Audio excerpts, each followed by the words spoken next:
Welcome to Kenton's videos. Enjoy the video. You start by opening your loadout right now. Do not pause. Choose the backpack slot and note its weight, because heavier packs slow you down. Once selected, detach any modded attachments, then move high-value items into pockets or quick-swap slots so you keep essentials. Make sure stamina is near full before continuing, since unequipping can briefly alter movement stats, and confirm which button performs confirm versus cancel to avoid re-equipping. Now execute the removal. Press and hold the unequip command, or tap if the interface requires a single press. Follow on-screen cues. As you do this, transfer fragile or mission-critical items into pockets, or drop them in a nearby stash to avoid loss.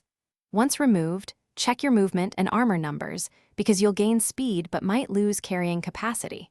Make sure to test sprint and aim recovery in a safe zone. This verifies functionality and prevents surprises mid-combat. Finish by reorganizing your inventory. Place frequently used items in quick slots and save the updated loadout so you don't have to repeat this each match. Once done, run a short sprint shoot cycle to confirm the mobility benefits and ensure recovery timings feel correct. If the backpack won't unequip, first reload the inventory screen, then re-attempt. If that fails, leave and rejoin the match or restart the game client. This clears Thanks for watching. Consider subscribing if we helped you.